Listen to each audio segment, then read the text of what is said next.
لو شوا ديال هذا المدرب هذا ولا لو شوا ديال الانتدابات اللي باش نديرو. وقبل ما نهضر دابا على الانتدابات ولا على اللاعبين الجدد اللي غادي نسميو، غادي نهضر على اللاعبين اللي كانوا عندنا.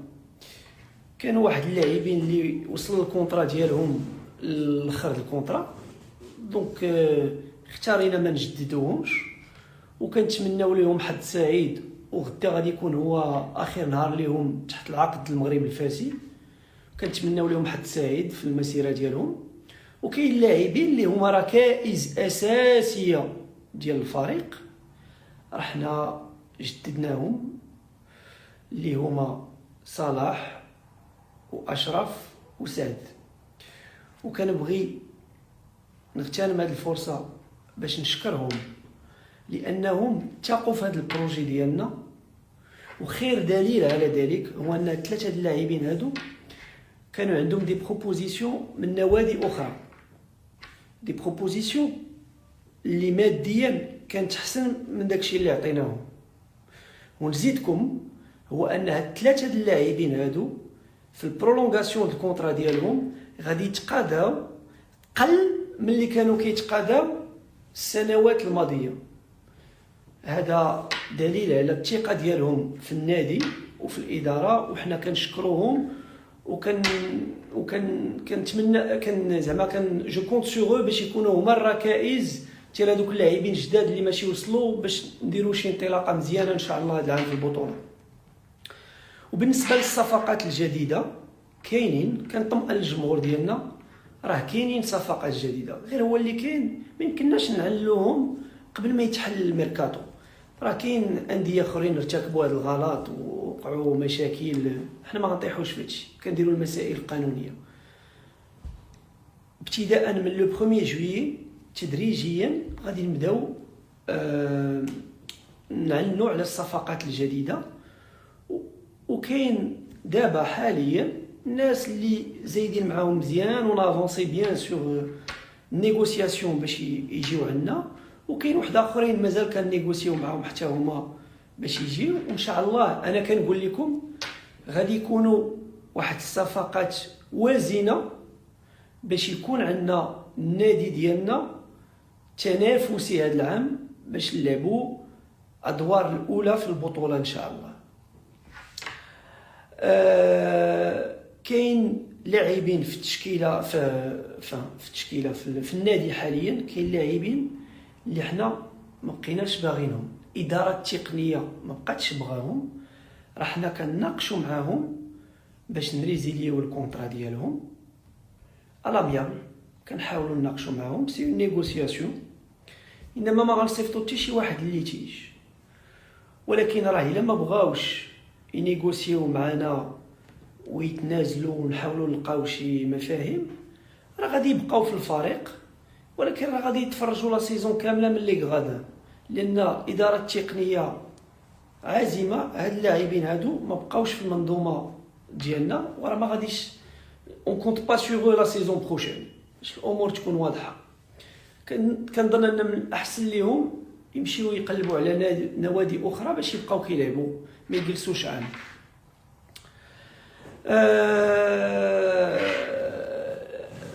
بالموازاه مع هذا الشيء كاين واحد لا غروند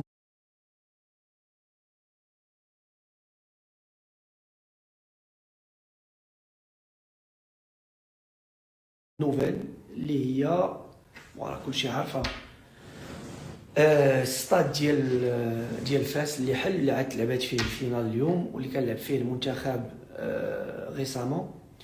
دونك ان شاء الله غادي نلعبوا فيه الموسم المقبل. وراه الاسبوع الماضي اتفقنا مع لا سونارجيس اللي كتجيري الستاد باش غادي نلعبوا في الستاد، ولقينا معاهم اتفاق مزيان. و ميم طون اتفقنا معاهم باش غادي ناخذوا لانيكس اللي قدام الستاد اللي فيها عشب جديد، دي فيستير جداد، وواحد لاصال كون فا اميناجي ان سال دونترينمون باش يكون كل المتطلبات اللي خاصه اللاعبين باش يترينيو في احسن لي ميور كونديسيون غادي تكون متوفره ان شاء الله.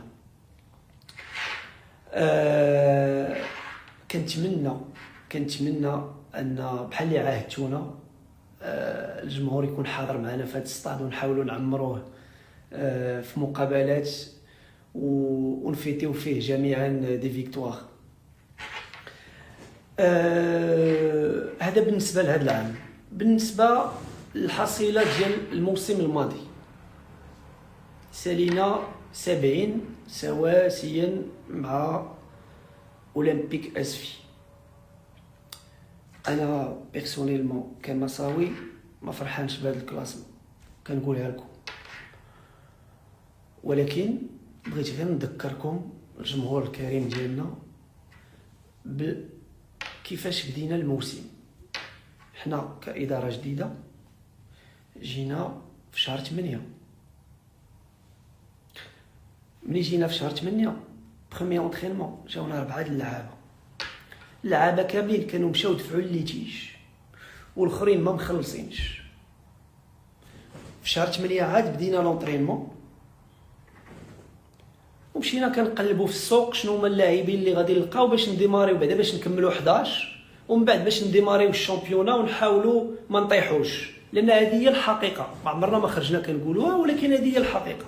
راه ما كانش عندنا الوقت فين نوجدوا حتى شي حاجه وما كانوش لاعبين. دونك خدينا اللاعبين اللي لقينا والحمد لله تقاتلوا معنا وكنشكروهم. جبنا المرتبه السابعه، ما تعذبناش، ما كناش كنقولوا ناري الطيوح. سورتو كهذا العام راه كانوا 4 الفرق اللي مهددين مع 2 ديال البراج، ومشينا كنتقاتلوا باش نرفعوا المنع اللي كان شي حاجه صعيبه وصعيبه وصعيبه بزاف. ملفات كبيره بزاف كانت عند الماس، اكثر من 40 مليون ديال الدرهم في الصيف الماضي، والحمد لله وفقنا الله ورفعنا المنع وبدينا البطوله. سالينا في المرتبه السابعه، وحنا كنوعدكم بلي غادي نديروا احسن في السنوات القادمه ان شاء الله. ولكن من غير هذا الشيء اللي ما كانش مزيان بزاف ديال المرتبه السابعه، وهذا كان نوتر بوين نيجاتيف هو اننا بدلنا المدرب 3 النوبات. وحنا اللي كنجيو كنقولوا الاستقرار ما كيخصناش نبدلوا المدرب 3 النوبات، كنتحملوا المسؤوليه ديال هذا تبديل المدرب 3 النوبات، وهذه شي حاجه اللي ما غاديش تعاود توقع ان شاء الله. كيخصنا الاستقرار، ما غاديش نبقاو نبدلوا المدربين، هذا غلط. حنا كنعترفوا به وغادي نحاولوا نديروا كل ما هو في الواسع ديالنا باش ما نعاودش نشتاكبوا بحال هاد الاغلاط هذا. بالموازاه مع هادشي ربحنا بزاف د الحوايج العام اللي فات. اولا اليوم ملي كتهضر على الماس راه ولات شركه عندها اداره مهيكله. شنو هي اداره مهيكله؟ عندها بول فينانسي ديال الماده بالكونطابل ديالو بالداف ديالو، عندها ان بول ماركتينغ ديريكتور ماركتينغ والناس اللي غاديين معاه كاملين، عندنا بول جوريديك ديال القانون، اي كونطرا اي حاجه قانونيه المحامي ديال الماس اللي كيتكلف بها وهو المسؤول عليها، وعندنا ان بول سبورتيف اللي على الراس ديالو بدر واللي هيكلناه مزيان بما فيه لو بول ديال لي ميدسان، لو بول ديال لي بريباراسيون، لي نوتريسيونيست، تو سكي فافيك. دونك هادشي ولا عندنا مهيكل مزيان. هذه الحاجه الاولى بوزيتيف. الحاجه الثانيه هي الحصيله الماليه. الا خدينا غير الموسم 24 25 المداخيل ديال الماس كانت هي شويه اكثر من 35 مليون ديال الدرهم، واللي دفعناه هو شويه اكثر من 34 مليون ديال الدرهم. يعني ان الماس هذا العام راه ماشي خسرات الفلوس بحال اللي كانت كتخسرهم من قبل. هذا العام الماس راه ربحات الفلوس. الا هضرنا غير على موسم بوحدو ما حسبناش فيه العيدات اللي كانوا كاينين. الحاجه الثانيه هو زيرو ليتيج، ولكن هذه خصها تكون حاجه عاديه. هذا زيرو ليتيج ما عمره ما خصو يكون عندنا ليتيج. وحاجه واحده اخرى، ربحنا 2 ملفات، واحد في الطاس وواحد في لافيفا، مع 2 اللاعبين اللي كانوا باغيين ينصبوا علينا. ربحنا واحد في الطاس وواحد في لافيفا، واحد ربحنا فيه 160 مليون وواحد 70 مليون. وهذه شي حاجه بوزيتيف. اليوم شي واحد الا بغى يتابع الماس خصو يعرف بلي راه عندها لي زافوكا ديالها وراه غادي تمشي معاه جوسكو بو. اخر حاجه اللي غادي نقول ليها هو ان الماس هذا العام ما دفعاتش ولا درهم في النوار. ما كاينش داكشي دمول الشكاره، ما كاينش شي واحد كيتخلص ليكيد، كلشي تخاصي، كلشي كيدوز من الكونت ديال الماس، وهذا حاجه تري بوزيتيف. وكاع هذاك اللي باغي يمشي يتسمسر بلاصتو ما كايناش في الماس، باش نكونوا واضحين.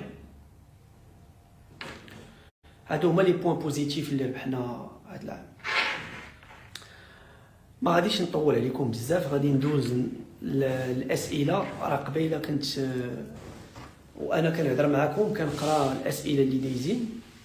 واحد السؤال عجبني مهم غادي نجاوب عليه وراه تطرح عده مرات.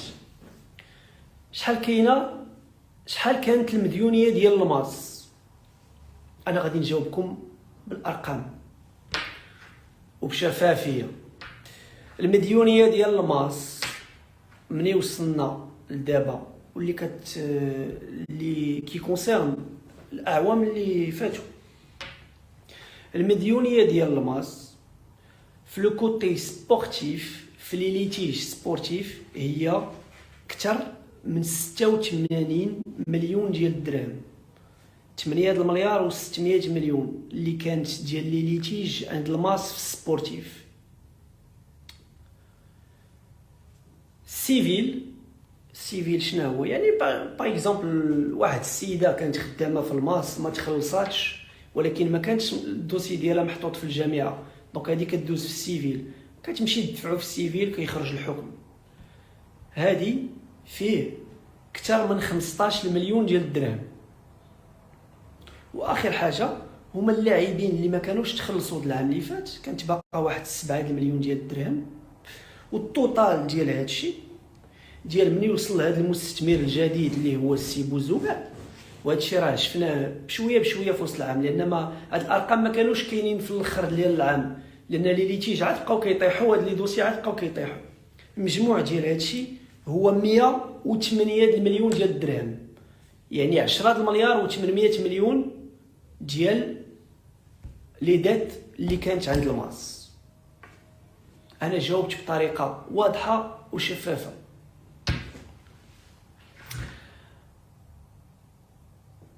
السؤال الاخر اللي باغي نجاوب عليه انا شفتو شحال من نوبه، انا شفت السطور غادي نجاوب عليه حتى هو الاخ ان شاء الله. الالقاب حتى هي واش الشركه د الماس قانونيه ولا ماشي قانونيه؟ انا غادي نجاوب عليها. واش شركه الماس واش قانونيه ولا ماشي قانونيه؟ الا جيتي تهضر كشركه راه قانونيه، عندها الاخسي ديالها قانونيه، عندها كونط بانكير قانوني، ولكن شنو اللي ما دارش فيها بالطريقه اللي خصو يدار بها واللي جا به القانون 30/09 هو ان الماس ملي تكريات النهار الاول كنهضر على الشركه ماس اس ا، الجمعيه اللي كتكري الشركه بالطبع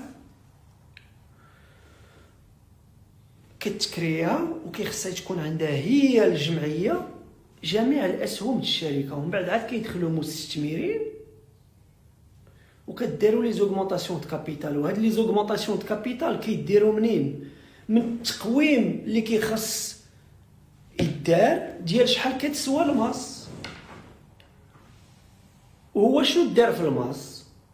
الجمعيه افيكتيفمون كريات الشركه، وملي كرياتها وراه خرج بلاغ ديال الماس كيقول تم توزيع اسهم الشركه، الناس خاصين خداو اسهم من الشركه والجمعيه خلاو لها 30% بلا ما يدير تقويم.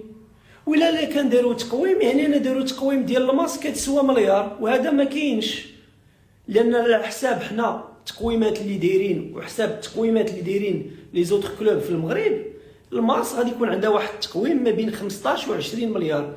وماشي حنا اللي غادي نديروه، غادي نجيبوا دي كابيني انترناسيونال اللي غادي يديروه وغادي يقول لك شحال كتسوى الماس. حنا راه ملي مشينا للعصبه وجلسنا معاهم وبدينا كنهضر معاهم انا كنقولها لكم، راه قال لي رئيس العصبه السي بلقشوره بطريقه واضحه، الطريقه باش تصوب هاد الشركه د الماس حنا ما قابلينهاش، وانا متفق معاه. دونك هادشي راه خصو يتعاد فيه النظر، وراه حنا باغيين نعيدو فيه النظر. كيفاش باغيين نعيدو فيه النظر؟ هو ان باغيين الاسهم اللي عند الخواص كاملين يرجعوا للجمعيه ويدار التقويم، ومن بعد اللي حاط شي فلوس نترونسفورموهم ليه اون اوغمونطاسيون د كابيتال، واللي بغى ديك الساعه تيجي يحط الفلوس وياخذ اسهم في الماس مرحبا به. سي بوزوبع اللي هو من المساهمين الكبار اليوم في الماس، انا عطاني وعد ديالو باللي هادشي اللي غادي نديرو اون فوا كو غادي نحلو شي مشاكل اللي عندنا، غادي نرجعوا هاد الاسهم للجمعيه، وهو مستعد الاسهم اللي عنده اليوم غيرجعهم للجمعيه ويدار التقويم، ومن بعد عاد داروا لي زوغمونطاسيون د كابيتال. وانا كنظن ان الا طلبنا للسي الجامعي لا ميم شوز ما غاديش يخيب لنا خاطرنا، لان هذا هو الصواب وهادشي هو اللي خصو يتصوب. وعلاش ذكرت هاد جوج الناس؟ لان هما المساهمين الكبار اللي كاينين اليوم، واحد عنده 34% والاخر 35% في الشركه، ولا 34 33 ما عاقلش شحال اكزاكتومون باش ما نعطيش شي ارقام غلطه. الاخ الفاسي والاكاديميه فين وصلت؟ سؤال مهم. الاكاديميه فين وصلت؟ انا غنجاوبك. الاكاديميه فين وصلت؟ اكاديميه سيدي، حنا ملي جينا هادشي كنعترفوا به، لقينا باللي الناس اللي كانوا قبل منا، الرئيس اللي كان قبل منا شرا التيران، وراه في سميت الشركه د الماس، هادشي كنعترفوا به. التيران تشرا وراه في سميت الشركه د الماس، ونتما فين خصها تكون الاكاديميه. ولكن الاكاديميه باش كتفعل راه هاد لا ديسيزيون هادي كتجي من الجامعه والعصبه، وحنا ما عندناش حتى شركه اللي هي قانونيه بحال اللي بغاو وغادي نمشيو عندهم ونقولوا لهم فعلوا لنا الاكاديميه. راه تكلمنا معاهم كي خصنا بعدا نقادوا الامور ديالنا الداخليه، ومن بعد غادي نتكلموا مع الجامعه انوفو ومع العصبه باش نشوفوا كيفاش هاد الاكاديميه تبنى، باسكو الاكاديميه الجامعه اللي كتفينونسيها. انا جاوبتك بطريقه شفافه. الماستور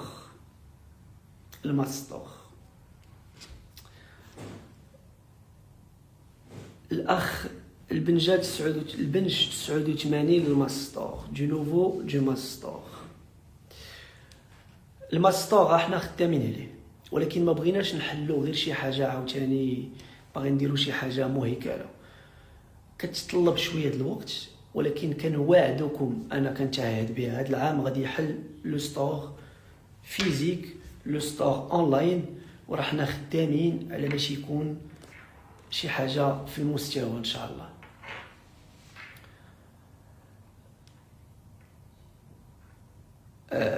واحد السؤال طلع بزاف، هو المشكل ما بين الشركه والجمعيه. انا غادي نجاوب عليه بطريقه مباشره وشفافه بدون لغه خشب.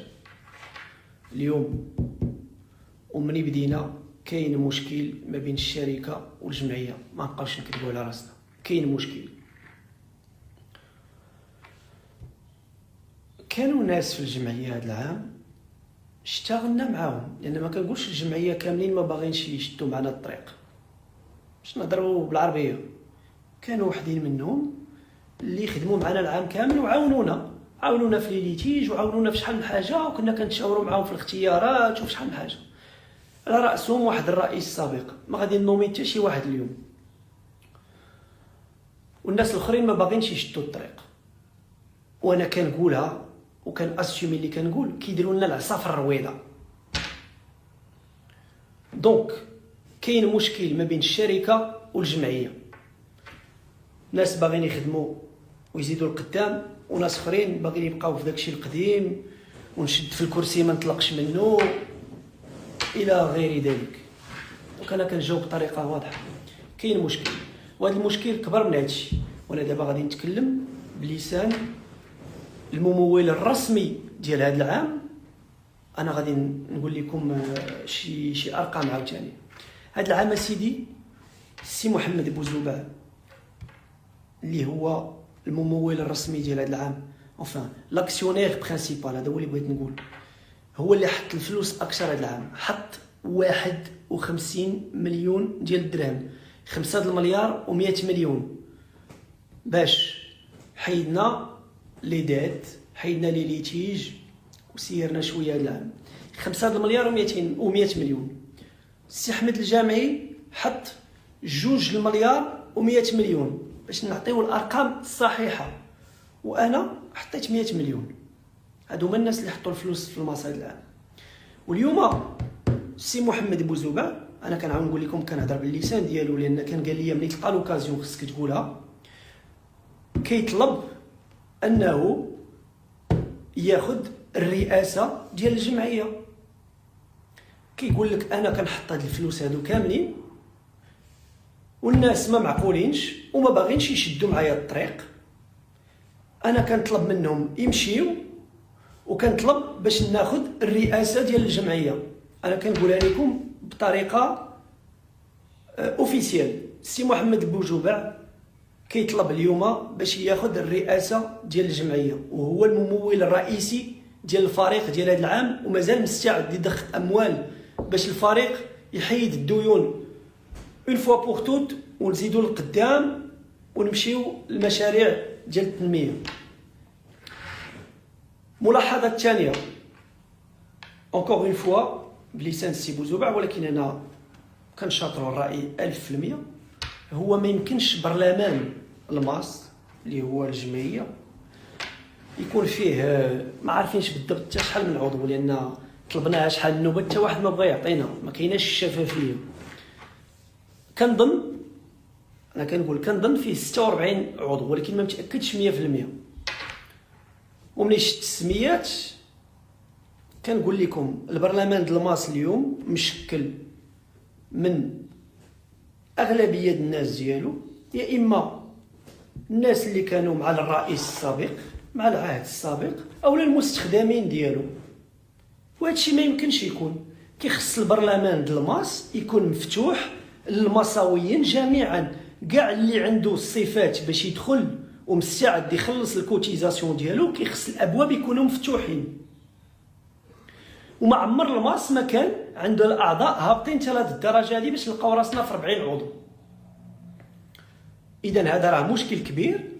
طلبنا من رئيس الجمعيه باش يحل باب الانخراط، كان واعدنا ومن بعد تراجع، وانا ملي كنقول لكم تراجع راه تراجع وقالها لينا انا والسي بوزوبع.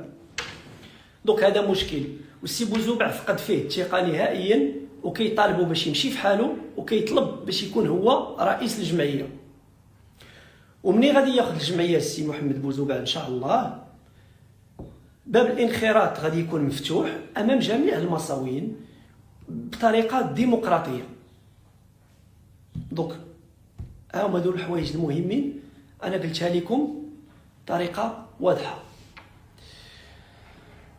غادي نقول لكم واحد الحاجه انا اللي متخوف منها. انا متخوف من واحد الحاجه،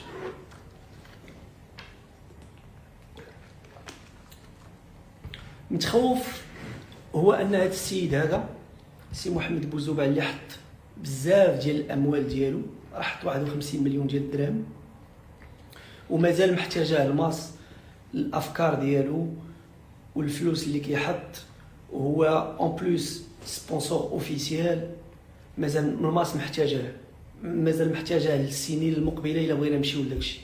هذا السيد هذا كنتمنى، انا مخلوع خايف ولا يمشي، وانا قال لي راه الا ما عطاونيش الجمعيه راني غادي نمشي. انا مخوف من هذه، كنحاول نكالميه، كنقول له الله يخليك احنا باش نلقاو معاهم واحد الحل، انا خايف ويمشي.